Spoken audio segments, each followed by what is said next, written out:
Sabik na akong kumain ng rice, pero takot naman akong tumaas ang sugar ko. Ang meal natin for today ay pork steak, 1/4 cup ng rice, at okra pangontra. Sabik na akong kumain ng rice, pero takot naman akong tumaas ang sugar ko. Pero sige, pagbigyan natin ang ating cravings sa 1/4 cup lang ng rice. Pero bago natin kainin to, i-check na muna natin ang baseline ng ating blood sugar.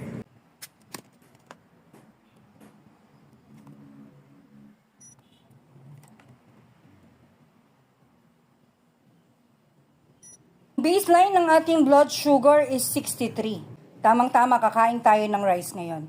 As of 2:05 p.m.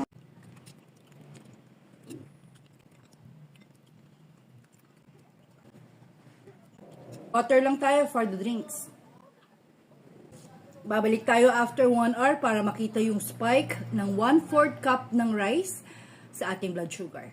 Palipas na ang 1 oras, so i-check na natin kung ano ang naging spike sa ating blood sugar.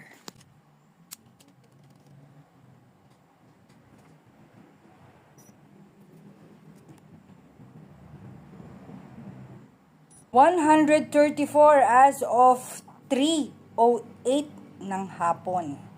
Nag-spike to dahil sa 1/4 cup ng rice. My gosh. So, babalik ulit tayo after an hour para makita ang final blood test ng ating blood sugar. Nakalipas na naman ng 1 oras at ready na tayong kunin ang ating final blood test.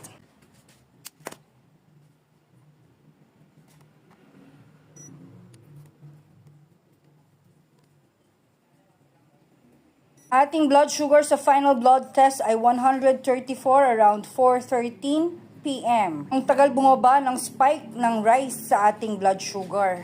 Nakita na natin ang spike ng white rice sa ating blood sugar at ang tagal niyang bumaba kapag nag-spike siya sa ating blood sugar. Definitely ngayon, iinom pa lang ako ng maintenance. Yung result natin kanina, wala pang maintenance yun. So, say no to rice. That will be all for my today's journey and see you all tomorrow for my tomorrow's journey. Bye!